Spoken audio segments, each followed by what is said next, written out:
Hello दोस्तों, आज की वीडियो में जानेंगे मुगलों से जुड़े ये काले सच के बारे में जो आज तक बहुत से लोग नहीं जान पाए हैं। दोस्तों, इस जानकारी के लिए वीडियो के अंत तक जरूर बने रहें और जो न्यू यूजर है प्लीज सब्सक्राइब कर दें।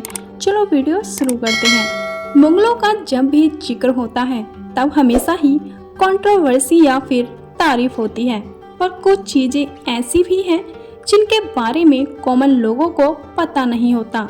आज मुगल काल की कुछ चर्चित थ्योरी की बात करते हैं। मुगलों को लेकर आए दिन कोई न कोई विवाद होता ही रहता है, इस बात को नकारा नहीं जा सकता। मुगलों के काल में भारत में आर्किटेक्चर के नाम पर बहुत तरक्की हुई। आज भी ताजमहल को पूरी दुनिया जानती है जो मुगलों की ही भेंट है, पर मुगल काल और उसके राज से जुड़े कुछ ऐसे हैं जिनके बारे में अधिकतर लोग नहीं जानते। मुगल हरम के बारे में, बाबरी मस्जिद के बारे में, अकबर के बारे में ऐसी कई बातें हैं जिन्हें सच भी माना जाता है। अकबर का असली नाम अबुल फतल जलालुद्दीन मोहम्मद अकबर था। 15 अक्टूबर 1542 में पैदा हुए थे और सिर्फ 13 साल की उम्र में उन्हें तख्त मिल गया था।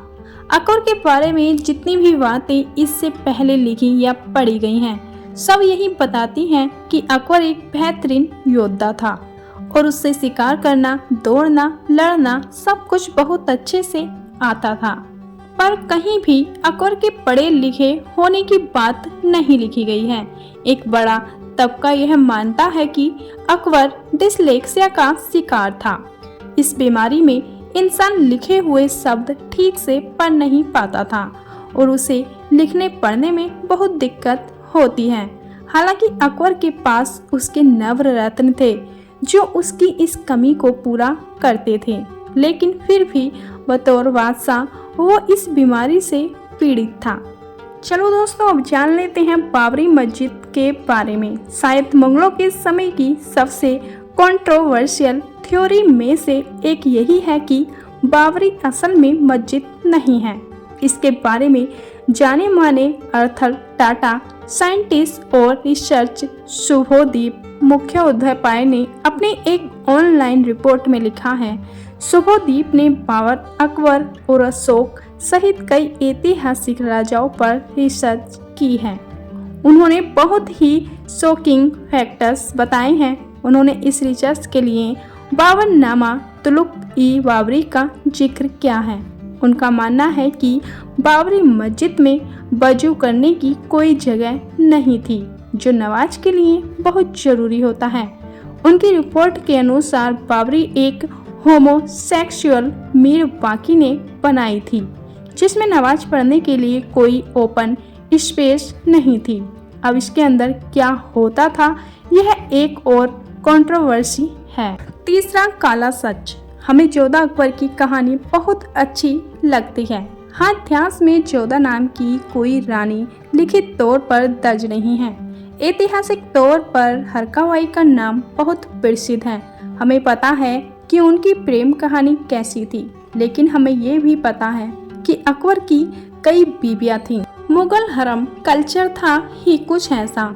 इस्लाम में एक पुरुष 4 पत्नियां रख सकता है, लेकिन बादशाहों के साथ ऐसा नहीं था। उनके हरम में एक समय पर हजारों औरतें रह सकती थीं। मुगल बादशाहों के लिए शादी की कोई लिमिट नहीं थी। चौथा काला सच। टीवी सीरियल जोधा अकबर में एक सीन दिखाया गया है। यहाँ यह बताया गया है कि शहजादे सलीम को अफीम की लत थी, पर यह सिर्फ सलीम तक ही सीमित नहीं था। हिस्टोरिकल रिपोर्ट बताती है कि सभी 6 मुगल बादशाहों के काल में ड्रग्स और शराब का इस्तेमाल काफी होता है। यह रिपोर्ट मानती है कि न सिर्फ उस दौर में यह बहुत चर्चित था, बल्कि इसे कल्चर का हिस्सा ही माना जाता था। बादशाह कई दिनों तक नशे की हालत में डूबे रहते थे। पांचवा काला सच। वेब सीरीज ताज में आप देख ही रहे होंगे कि अकबर के जमाने में कत्लेआम कितना आम था।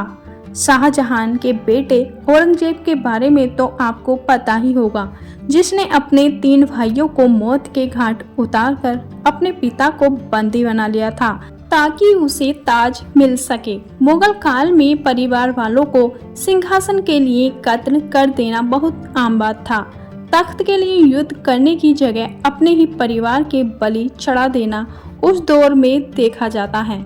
हालांकि मुगलों को लेकर कई भ्रांतियां हैं, पर इन्हें हमेशा से ही भारत के इतिहास का एक अभिन्न हिस्सा माना गया है।